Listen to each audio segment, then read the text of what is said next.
So without further ado, Jamie Doris is quite a talent from the Gulf Coast of Mississippi, and she's going to tell you a little bit about herself.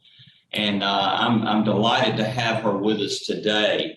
And for those that don't know me, I'm Daryl Jones. I'm a wildlife professor with the Mississippi State University Extension Service and MSU. And I'm with the Department of Wildlife, Fisheries, and Aquaculture here at MSU. And I met Jamie I guess it was Jamie, back in 2019, we did an in-person NRE workshop in Bay St. Louis. Yeah. And a good friend of mine from the Gulf Coast that I used to work with the Mississippi Department of Marine Resources knew Jamie and said she does a tremendous job in marketing and social media marketing. And in our in-person workshop, Jamie came and did a similar talk that you'll hear today and just blew everybody's doors off. She's quite talented. She has owned and operated a marketing firm on the Gulf Coast. She's a TV personality from the Gulf Coast, Mississippi Congeniality TV host. She participates in pageants and has so many things going on. I think you'll really enjoy her. And Jamie, we're just delighted that you're with us, and you're going to be talking about, obviously, social media marketing, online marketing. So without further ado, I'm going to kick the puck to you, Jamie, and thank you for being here. And I'll be advancing your slides. So we look forward to your expertise shared with us this morning. Wow, thank you so much, Daryl. And that's going to be interesting, not having any control over my slides. So hello, everyone, and welcome. There's now 52 of you in here, and I'm so glad to see each and every one of you. I love seeing all of the faces on the screens. It's so neat to know that we're able to continue to deliver these presentations despite the pandemic and everything like that, and that we're able to offer it up to more people who maybe couldn't travel, because the ones we did previously, you had to travel to us. So now we are literally popping up in your bedroom or your office.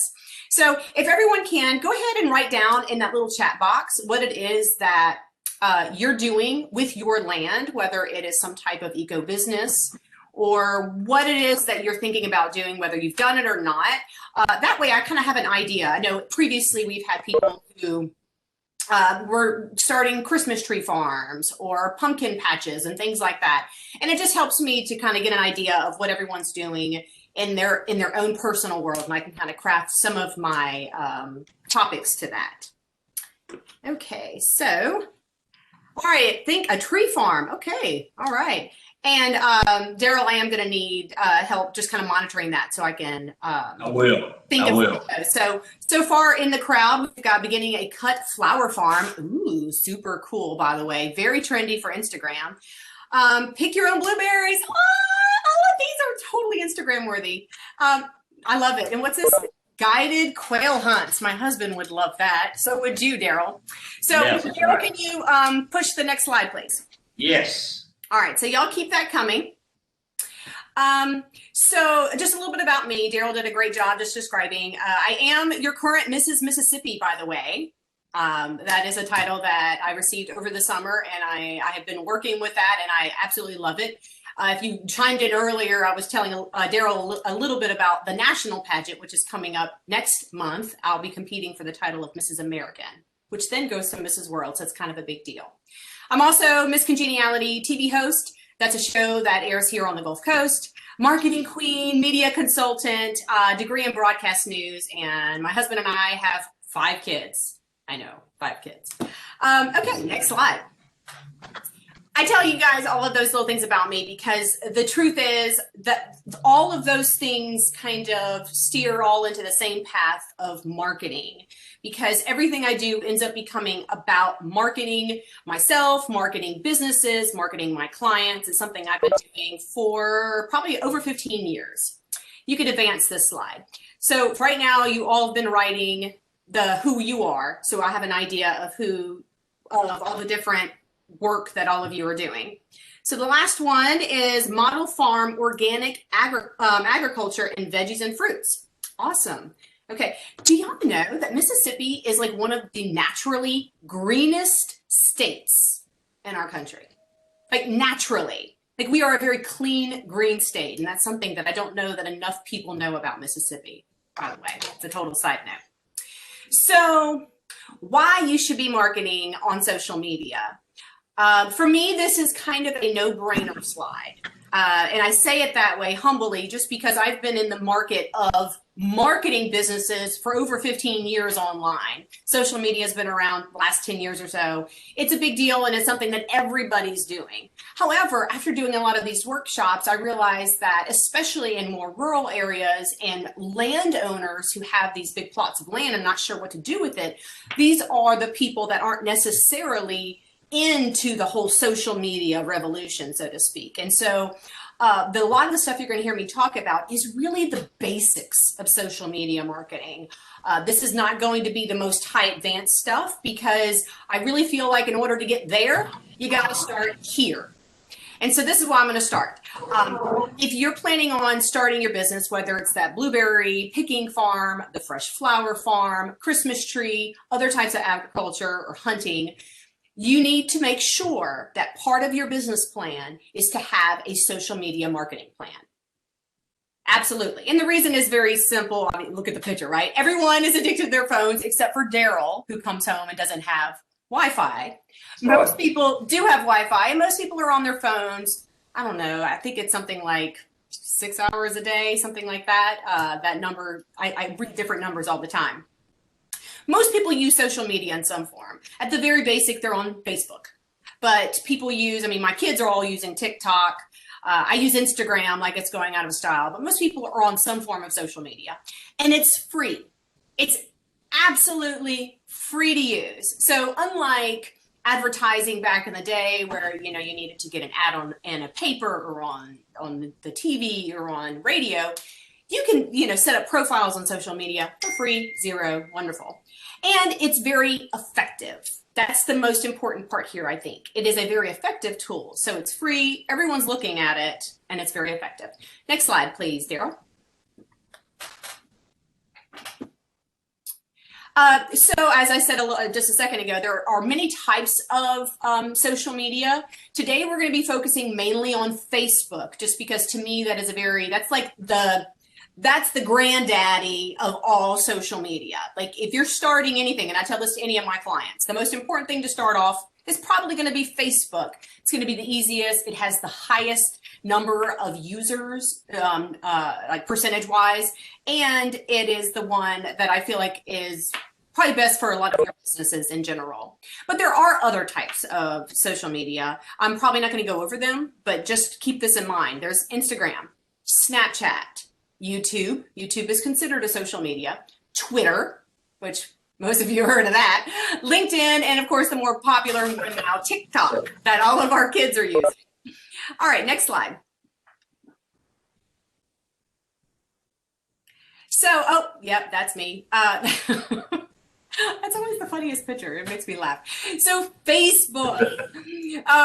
This is very, very important. I want all of you, when you're putting together these plans, that the first thing you think about is creating your Facebook page if you haven't done so already.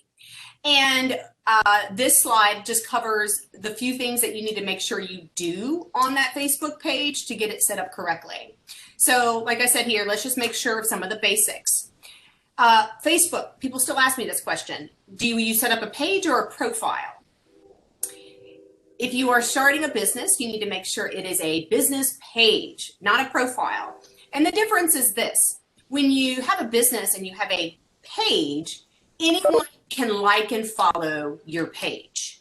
If you have a profile, that is your personal profile. People have to request your friendship. You don't want that as a business. You don't want to be accepting friendship requests. That's ridiculous. No, you want to make sure people can just follow your page because they like what you're doing. Make sure your name is correct. So here on my slide, it says Miss Congeniality TV with Jamie Doris. You want to make sure the name there says what it is you do. Make sure it's not your personal name unless your personal name is the name of your business. Make sure it's spelled correctly. Next thing is there's two different pictures you need to think about when you're setting up this page. There's the cover picture, which is that picture of me knocking on the door with the sash and crown. And then there's the your profile picture, which is this other picture of me on the side where it's like I have hair, my blonde hair, and like a red dress on. I would suggest, for the most part, in a business, that your profile picture, that's the picture that's going to pop up every time you make a post, that be your logo. I think that's very important to distinguish that you are a professional business. You want to put your logo or some type of icon or something there that denotes that this is a business and this is professional. Your cover picture should be something that, well, since most of you have land and you're doing something out in the natural world, perhaps pictures or a picture of your land, a video of your land. If it's a Christmas tree farm, I expect if I come to your page that I'm going to see Christmas trees. Just saying. If you have fresh fat flowers, I expect your cover picture to be fresh flowers. Next thing you want to do once you start your page and you've done a couple of these items is you want to invite all of your friends to like the page. Most of you, I'm assuming, have Facebook already. So then you would probably just go ahead and hit invite. There's, let's see if it's on here. I don't see it on mine right off the top, but there's all these prompts. Whenever you set up a page, there's going to be all of these prompts of things telling you to do. It's really super easy. One is going to be invite your friends to like your new page. Hit all and invite. That's going to be your first round of followers. Is going to be your friends or your already network. And the last thing you have to do is make sure you are posting regularly. And that is what we will talk about on the next slide. Daryl. What to post. Okay, next slide. And thanks again for everyone writing in what you're doing. That makes it really helpful. Oh, we've got a vegetable garden, pick your own, hunting. Okay, lots of great businesses. So when it comes to what you post on social media, people often ask me, do I have to post every day? And the answer is, no, you don't have to post every day, but you do need to think of you have to be consistent and you want to make sure that you're posting based upon these rules. And these rules are, I want to see great pictures. For the most part, I'm assuming most of us have phones that can take pictures. Learn how to take good pictures on your phone or get a professional to come in and take some pictures for you. Great videos. It's easy to make videos, whether it be on your own phone or, again, to have a professional come in or a student come in and help you. Most younger people today, 30 below, can easily put together a video or do some great pictures for you for very cheap, really. Like it's a technology that most people know how to use and they can use it pretty well. I also want you to think about surprises. Little things that come up and are exciting. So if you are doing a pick your own garden where people can come out and pick from your garden, you may want to take pictures of a surprising plant that came up or a new growth as it's blooming or just little things that make people excited. You also want to think about interesting stories. To me, an interesting story may be somebody who came out to your farm and they came from really far away. And so a lot of it has to do with connecting with people and hearing their stories, snapping a photo of them while they're out on your place and sharing that little bit of story. Maybe if you've got great deals, maybe you're doing a buy one, get one, or you have a free weekend or something, you would want to post about that. And I always recommend using bright colors. So I like to put this picture in this presentation, and this is from the Mississippi Gulf Coast Scenic Byways. They did this video all about the local scenic byway. And the lady in the video is wearing a bright pink shirt. You're naturally going to stop on this video. Not only is she pretty, but then she's also wearing bright pink. So had they put her in black or had they put her in green, she might not have stuck out as much. So I want you to think about that when you're brainstorming a couple of pictures to take, to post, is to think about bright colors, things that are going to get people interested. I'll go over tagging in a little while, but another thing you want to make sure you're doing is tagging people, places, pages, and events. That's the way you connect with other people online, is by tagging. And then lastly, this is the most important, faces, faces, faces. So almost every example I gave on this list included for the most part, people. People love to see people, and they love to see people they know. And if you happen to take a picture of a customer who's out, and obviously if they give you permission to post it, then they will be more than likely to share it with their friends. People love to see people. So don't forget, any business, it's great to see your trees and your produce and hunting, but people also want to see people doing these things. So that's a very important concept when it comes to posting. Next slide. Okay, now that we've gone over what to do, let's talk about what not to do. Okay, so this post over here on the side, it's also from the Scenic Byways page. I don't know who posted this, but it is a link to something on their website. And I mean, based on that other one we just saw, I think this literally is going to get no attention whatsoever. So let's talk about why. First things first, you only have 1 second to get my attention if I'm scrolling. Because for the most part, when we're on social media, we're just kind of passively scrolling. We're not actively scrolling because it's a surprise. It's like a slot machine. You have no idea what's going to come up next. So we're passively scrolling. You got to get my attention in 1 second, probably less than a second. So let's go over this. You cannot have too much text without a corresponding amazing photo. So first off, don't write too much. That's why Twitter only allows you to do 144 characters. People like bite-sized pieces. Secondly, don't put weird, abstract, blurry, uninteresting images up.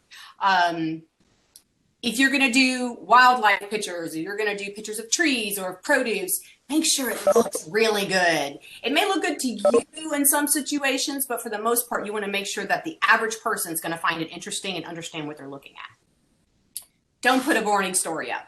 Please. People don't tend to read really long posts anyway. And so unless you're a great storyteller, I wouldn't put too much information in there. Try to stick to smaller snippets of information and then really good imagery. I like to say don't do inconsistent messaging. That basically means if you've got one voice you're using on your page, try to keep that consistent. Not like you have different people talking, because then it might confuse the person who's been following your page. Oh, this is the biggie. Incorrect grammar. Oh my gosh. I'm guilty of it myself. A lot of times I have to reread something I post because invariably I will leave out a couple of words or misspell something. Luckily, there is an edit button. So anything you post, you can go up there and hit edit and then make sure you change it. So if you're not really good with grammar, it doesn't hurt to have somebody who kind of helps you read over your post and make sure, because the last thing you want, if you are representing a business, the last thing you want is for people to think that you're not educated. That's not cool. So just make sure those little things, you know, if your English teacher is going to slap you across the wrist, think twice about that. And the last thing, don't make your viewer or your user work very hard. Because if you do, they're probably not going to absorb what it is that you're giving them. This is all, to me, it's all about getting the attention that you want to get for your business. And so make it very easy for them to get the information you're trying to give them. Next slide. Okay, so those two posts I put up there. One lovely tool that Facebook gives you is if you look down there underneath, let's see, to the left of the boost post button, you'll see on the image, the video with the lady wearing pink. This was reached by 1,258 people on that particular post, and that the blurry image was reached by only 78 people. I put this here because first off, I wanted to show you that Facebook gives you insights as to how many people saw your post, which is great.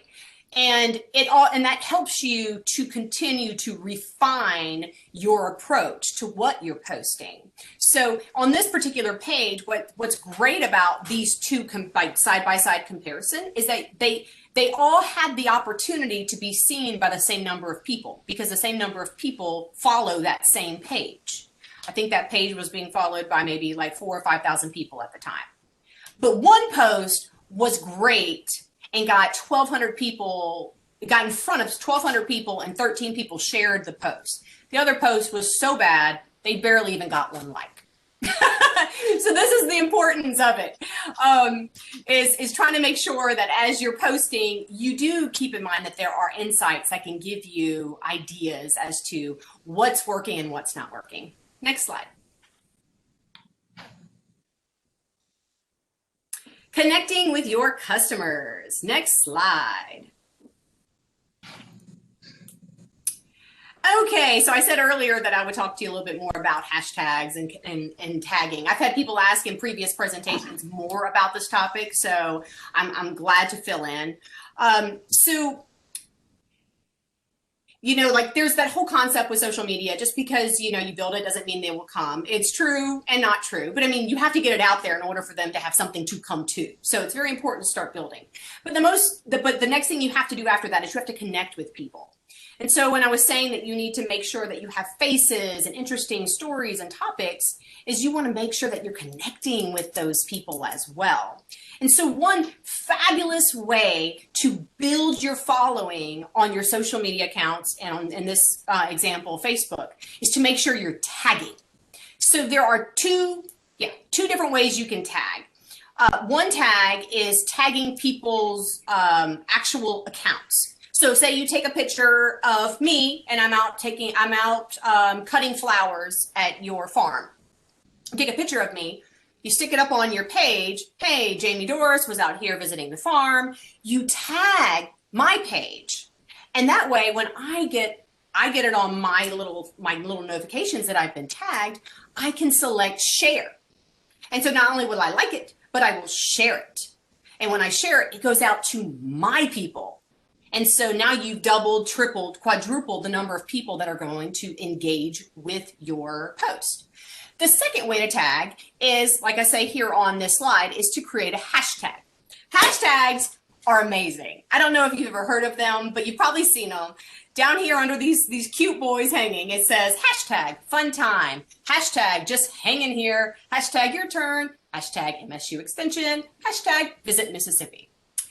Hashtag, or for a lot of us, it's like the pound symbol, right? Hashtags are completely and utterly what you want them to be. There is no such thing as a perfect hashtag or hashtag the way it needs to be. The only point of a hashtag is that you use it and somebody else is using it. That is the important part of a hashtag. So let's take that hashtag visit Mississippi. If you like to use the hashtag visit Mississippi on your stuff, then your content that is tagged under that will go in connection with all of the other content also tagged visit Mississippi. So if somebody is just looking for ideas of places to go in Mississippi, instead of looking for, they don't even know what they're looking for, they can go under a hashtag visit Mississippi and see who all is tagged under there. So it's important not just to make up your own hashtags, which I firmly believe in, but also to see what your competitors are using. See what other people in your industry are tagging themselves under. That way you can kind of become part of that group. So for example, if you have a Christmas tree farm, you may want to use the hashtag fresh Christmas trees, because that's something that people may be searching up. You could also do the hashtag Christmas trees for sale, Christmas trees to cut down, Christmas trees in Mississippi, Mississippi Christmas trees. And then what you can do is you can kind of search and see which ones of those hashtags I just used are actually popular and that other people are using. This gives you the opportunity to connect to your customers that may be interested in Mississippi Christmas trees, and also other people that are doing similar job or a similar industry that you're doing. Maybe it'll help you connect with other Christmas tree farmers in the area. You can also, as I said a second ago, create your own hashtag. So for me, I have a TV show called Miss Congeniality, and my hashtag is MSCON-TV, Miss Con TV. I use that on all of my posts. So if you click on it, you can see all of my posts in one little place. And it's really cool. And that's also a way that you can get your customers to tag you and to see you more, is to have your own hashtag. And so say the name of your Christmas tree farm is Jerry's Christmas Trees. Then you would have a hashtag Jerry's Christmas trees, and then encourage your customers to use that hashtag. Okay, so other ways to connect, if you've got this idea of connecting with people and trying to get them to tag you and you tag them, the other option is along in your tour. If you have a hunting tour, like somebody mentioned earlier, quail hunting, is to have places within your actual tour where there's a backdrop for a photo op. People love photo ops, especially if you came home with a hunting prize. You definitely want to take pictures. And so I would definitely recommend, as you are putting together your business plan, having some physical spot where people can take a picture and it has the name of the business or the location of the business, and it be something fun and creative that people can use for photo ops. That is incredibly important. That is a really great way to ensure that people remember to take out their phone, snap a picture, and tag your business. So somebody, Augusta just asked, what is tagging? Tagging is basically when you go in and you're doing a post, it's where you're mentioning, you're name dropping. So if we go back to the example of, say, I'm at your farm and I'm cutting down a Christmas tree. Well, don't you want to not just put a picture of me up, but also make sure that name dropped Mrs. Mississippi on your page? That's what tagging is. So you would say, hey, look who stopped by Jerry's Christmas tree farm today. Tag, and you would tag it on Facebook. There's a little @ symbol, and it's the @ symbol on you use it on your phone, on the keyboard, and you do @. And then you would have to find the person's page name. So my page name, as we showed earlier, was Miss Congeniality TV. So you would go you would go @MSCO, and then it would probably pop up for you at that point. But that's how you tag it. So the regular tagging and the hashtagging are different based upon using the @ symbol, which goes to the person's page, and the hashtag symbol, which is an arbitrary tagging system for everybody's content. I hope that answered your question. Okay, and so last thing on this slide is I like to remind people you can offer incentives like free products or special opportunities when customers are capturing and posting about your business. So these are just a lot of ideas, and I know I'm throwing a lot of information out at you, but I feel like you need to know the breadth of all of this so that you can get started and you can kind of see where you're going. Okay, next slide.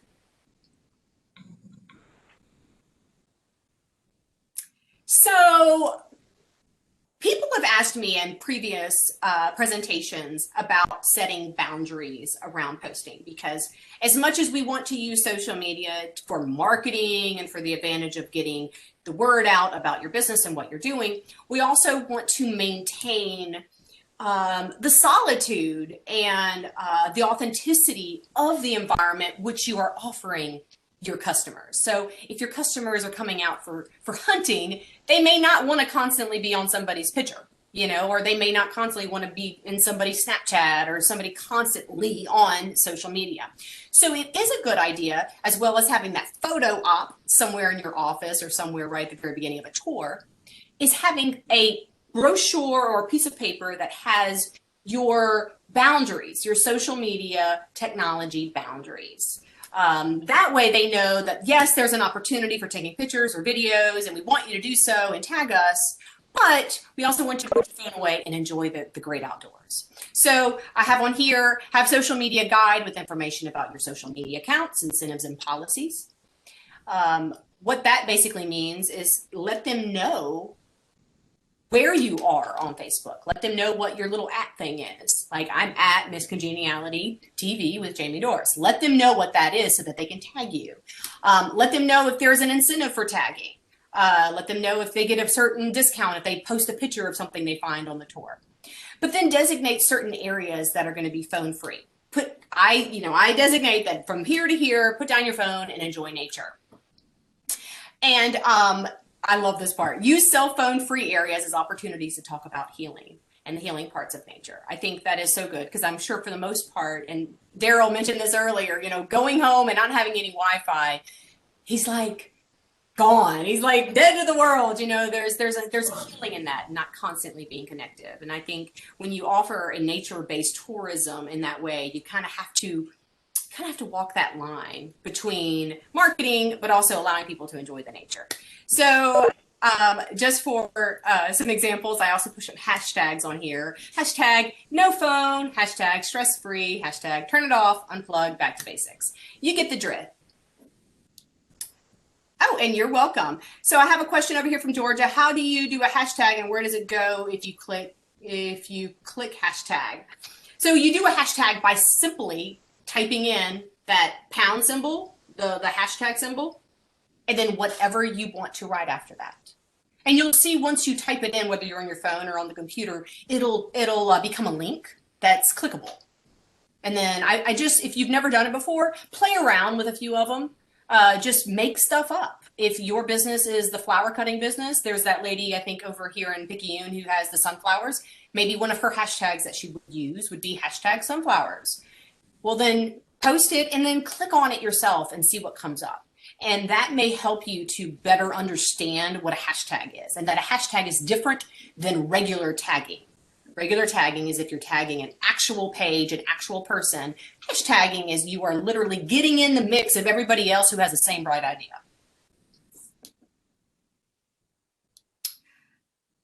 Okay, so next slide. Get more attention.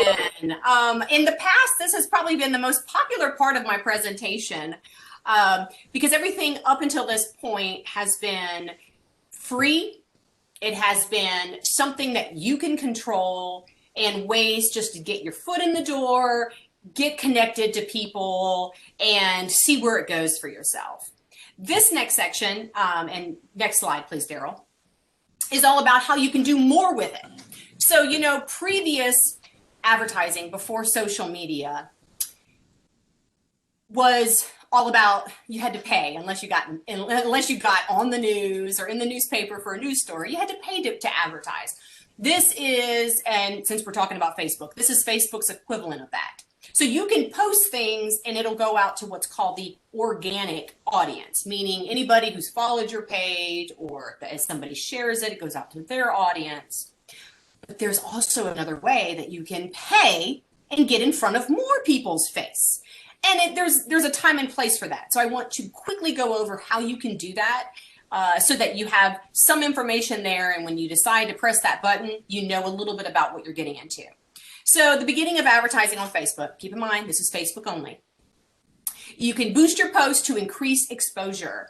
We're going to go over real quickly what to boost, the call to action, and that Facebook will give you hints. We'll choose demographics, how much to spend, and of course, I'm going to encourage you just to kind of play. So what you want to boost would be kind of like thinking about what do you want to really push out there. As a business owner myself, I'm probably only going to push something out there if there is a quick return for me. So if I have some type of incentive, I'm offering 20% off of all of my Christmas trees. There may be a financial incentive for getting more people to see that post, and I can sell my Christmas trees, make more money, and pay my tiny little percentage that I paid for the ad. Certain things you might not want to post would be just regular stories that they're going to organically go where they go. You might not necessarily want to boost that. So that's something you can kind of play around with. Typically, I would say if you have some kind of deal or incentive, that would be something to really want to boost. Like I said, if it's a call to action, that's what's next on the thing. If it's a call to action, that would be something that would be worth it. When you go in to do the boost, so if you look over here on, what is it, on the right-hand side where I have something that I actually boosted on my page. I boosted this to let people know that there was going to be a new TV show here on the Gulf Coast. So when you go in, you'll see this little button. This is these great little tools that Facebook gives you. This little button, it'll say, boost this post. It's going to ask you a series of questions. It's going to ask you things like, what do you want the call to action to be? Do you want them to go to your website? Do you want them to go to a contact form? Do you want them to go to Messenger and ask a question to you? There's so many tools. I mean, my biggest thing here is I want you just to play around and don't be scared. But in this situation, I would say I want people to watch this video. That would be my call to action, is to increase the number of people watching the video. But you get to decide what you want.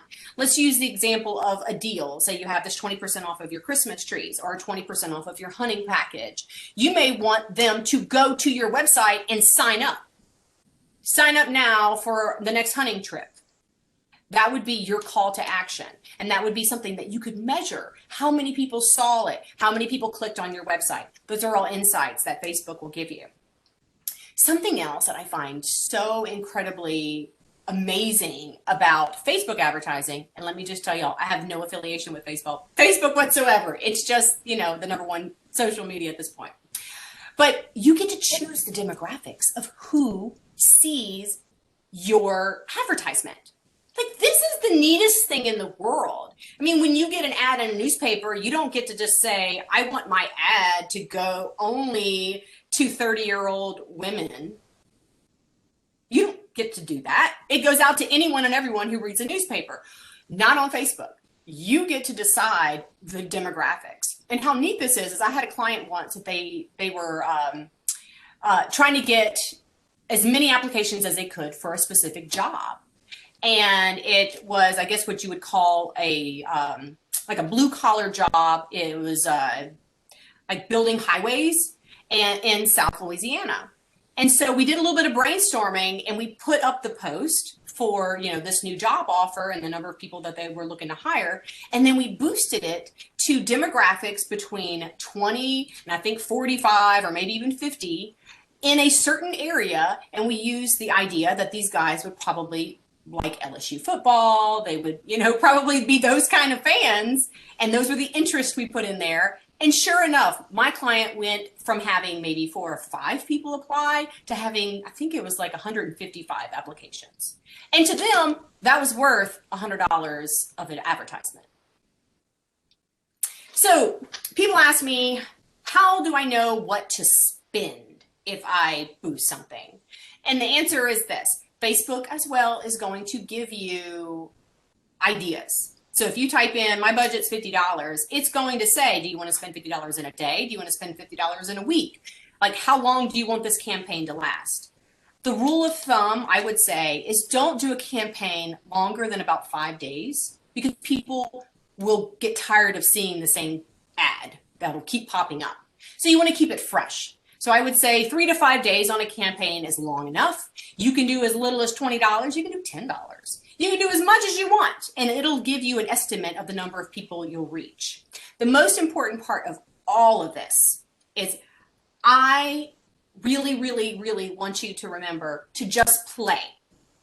I want you to go on there when you finally have a deal or something that's a real call to action for you or your business, and I want you to hit that button and put $20 and just see how it works for you. Again, I make no money from this. This has nothing to do with me.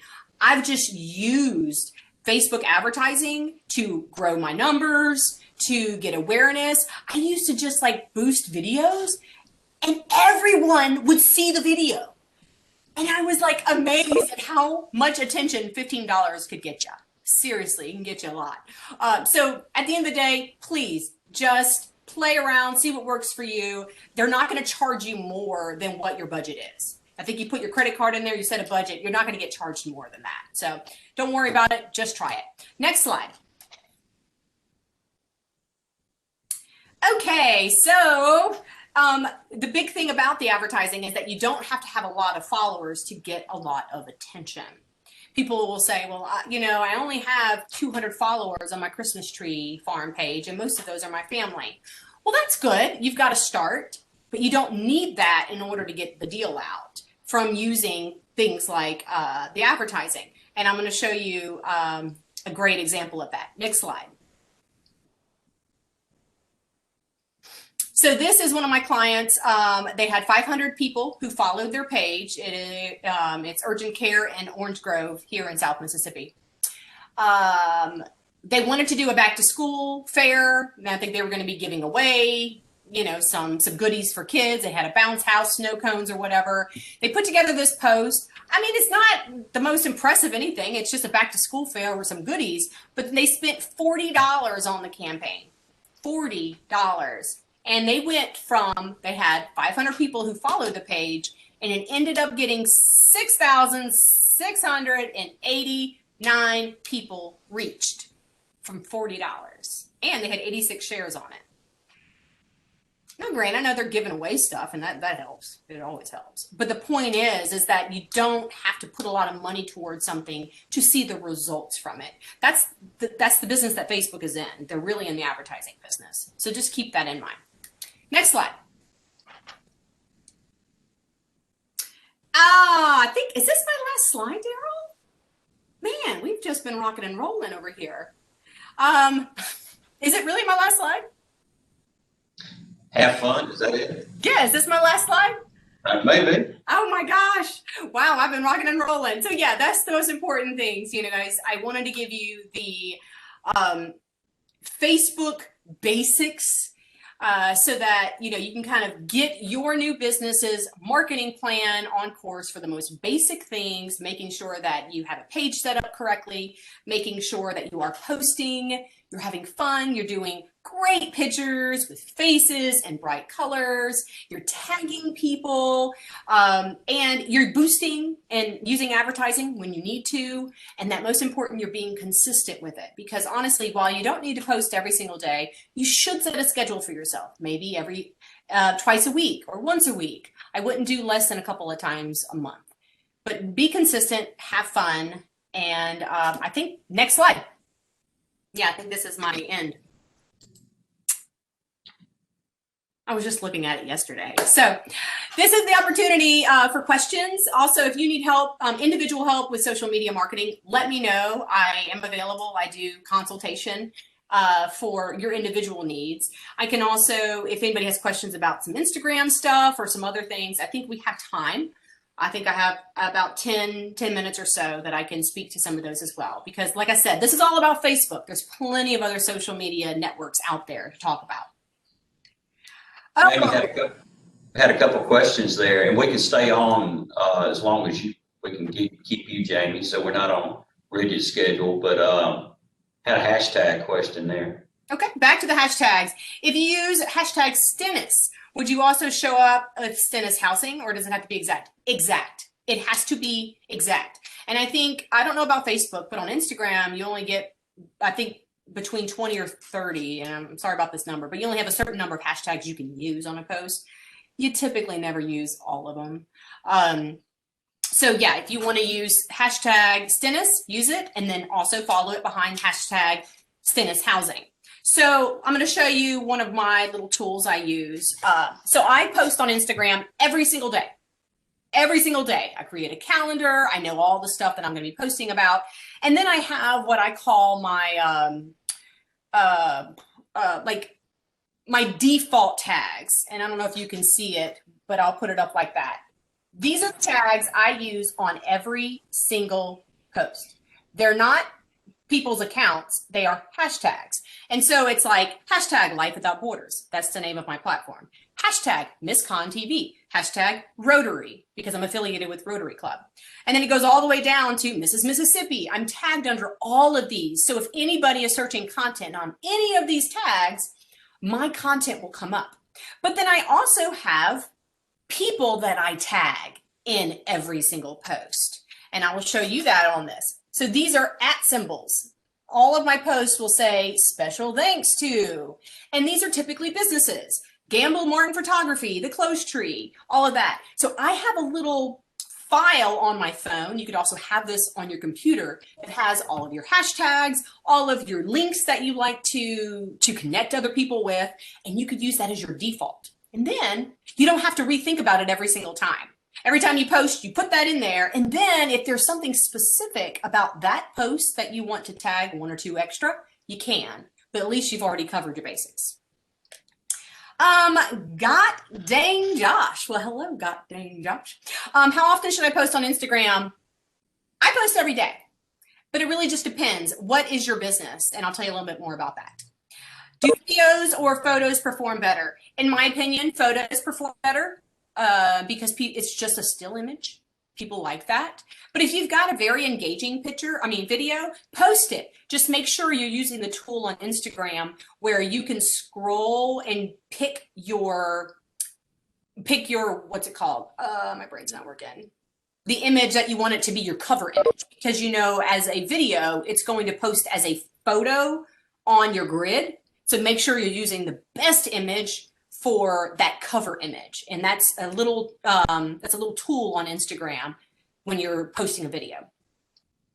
God dang, Josh says, I inherited 100 acres of farmland. I'm learning on the go. Well, good luck on that. I think you could definitely post every single day. I love nature-based tourism. There's lots of Instagram industry Instagram businesses that are posting photos of nature. People really like that. And so I would actually recommend having a photographer come out if you're not really all that good, having them take hundreds of pictures, professional pictures. And then they give you all the pictures. Make sure you tag them in all the pictures. And you can put together one post for the next 3 months. And what? They may charge you a couple $100. Boom. That's your marketing budget. It's really, really affordable. But that's what a lot of people do. I know I stockpile images. I have 60 plus images that have never seen the light of day and that are great, but they're being stockpiled for certain days. So that's definitely something that most people don't realize when they get started. They think that they need to take a picture every single day. No, you can stockpile that. Okay, let's see. I saw another question. Are there different types of Instagram accounts, such as personal or business? Yes, there are business accounts and personal accounts on Instagram. And I think it has more to do with whether or not you're able to advertise and whether or not you get your insights. So I have a business page on Instagram as well, and I can see all of my insights. I can see which, the same things you see on Facebook, which post got more attention, got more clicks, likes, all that jazz. Jamie, there was someone that said about critical. How do you control negative comments and all that? Just kind of watch your account, and what do you suggest on that? I'll be honest with you. I haven't had that much experience with trolls and negative comments, and I say that to give you the understanding that while it's out there, you're going to have to grow really big to get there. Now, you might have a client or a customer that isn't so thrilled about their hunting trip or their Christmas tree, and they may post a review. And the only thing you can do if they post a negative review is respond nicely to the review, to whatever their problems were, and make an offer. So if they say, oh my gosh, I bought this Christmas tree from Jeff's Christmas Tree Farm and it died the next day, you can't delete that. Okay, the only thing you can do is set a precedence that you're going to respond kindly back. Say, hey, I am so sorry that Christmas tree died. Come back and we will help you get another Christmas tree. Just, that's the best way to respond to those kind of reviews. I do have trolls on some of my YouTube, but for the most part, it's not as much as you would think. Most people think, oh my God, they're going to have all these trolls. But in my experience, you have to have a high number of people that are looking at your stuff to get that small number of trolls coming out. But yeah, I have some videos that trolls come out, but it's like, you just ignore it. Honestly, I think people these days understand that you can't make everybody happy. I saw the comment, I think it was from Liz Barber. One of the things too, just to share this, and I'm ignorant with this, but on that note, Jamie, I posted a video, and I'm brain dead on a lot of this stuff. I'm learning a lot from you. But on the NRE website, I'm going somewhere with this, I try to do training videos, and related to Liz's question, I had a video there about how to build a dog kennel, and it's received a lot of traffic. I'm proud of that. But one of the things that I kind of stepped into, and I didn't mean to, at the time I did the video, there was one of my dogs that she loved to get out of her pen. And we were showing the dogs in the video and the construction of the kennel, all that. But it was just a thing that she liked to do. She liked to balance on her back legs. And when she came out to me, I didn't even think about it. but I grabbed her. Her name was Chop. I don't have her now. She's deceased. But I would take her by the collar, and she would kind of walk with me on her back legs. What I didn't think about on the video, someone picked up that I was like carrying the dog up, strangling her.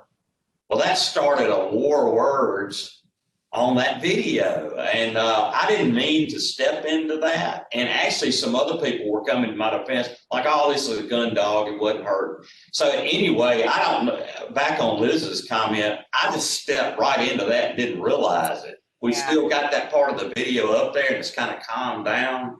But that's something I did that could be a problem.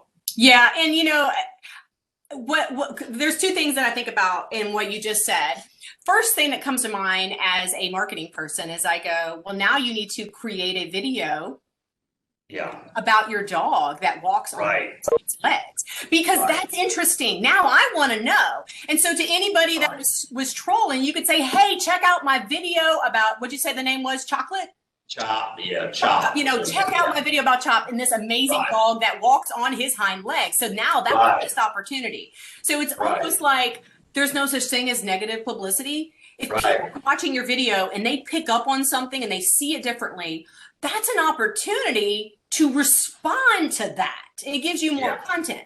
I also think that you always have to remember you're not going to make everybody happy. I mean, I've put up videos, and if y'all don't know this about me yet, I wear formal gowns for everything except for obviously this presentation.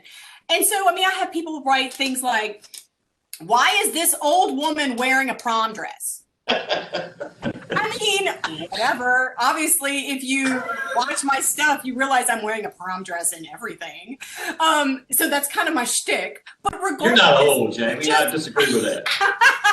Well, they were probably 16. But regardless, you learn to just go, this is worth my attention, and this is not. So like the dog thing, that's worth your attention, because you don't want people thinking that you're abusing your dog. Right. So that's worth another video. I responded. The video is a good idea. I responded to it and tried to describe that as succinctly as possible, and it kind of calmed it down. But it was kind of comical to me, the war of words that I wasn't about, that started between some of the public out there. Like, he wasn't mistreating the dog, or yeah, he was. I mean, it was almost comical. And that is what happens. It will be a natural discourse. I've had that happen before, where I posted something and then I had maybe a couple of negative, comments about it. But then I had fans or people that understood the work that I was doing who came back to my defense. And so, that's why I don't worry about the whole troll thing. I mean, if it's an opportunity for you to respond to a real concern, then use it. If it's not, forget about it. It's just doing business. You're not gonna please everybody. Some people are gonna think you're an old woman in a prom dress. So that's okay. That's right. Grow a thick skin. Don't worry about it. Get over it. Okay, so take the weakness and make it a strength. Smart response. Well, thank you. What is a troll? Oh, so what is a troll? Georgia, a troll would be somebody who is just being negative on your content. So whether you're on Facebook or you're on YouTube or you're on Instagram, they are saying, they're commenting negative things, and they're saying things not necessarily to be productive, like to give you constructive criticism, but they're saying something negative to just be mean. Like I had a time period where somebody was just disliking every little thing I posted. unlike, I'm like, why? That's like a troll, Okay, so explain how Facebook and Instagram can link their posts. So if you are on Facebook and you're on Instagram, which I highly recommend for pretty much all of your businesses, if you're doing agriculture, because people love nature pictures, you have the opportunity, if they're both pages, that you can link your, you go to your settings on Instagram and you can add in your page from Facebook. And then whenever you post on Instagram, you have a little option to also post on your page on Facebook. Because, Facebook and Instagram, Facebook owns Instagram. So it's all very seamless. The only thing I ever have to do to, I guess, fix posts that I've kind of linked on both is that after I post it on Instagram, I go back into my Facebook page and edit that post that popped up automatically, and I will change the tags, not the hashtags, but the links, because the links aren't linked correctly. So that's just something to keep in mind. The links will be correct on Instagram, but they won't be the correct links on Facebook. Yes, you can take a personal account. God dang, Josh, I just love your day. You can take a personal account and turn it into a business. Yeah, just go into your settings.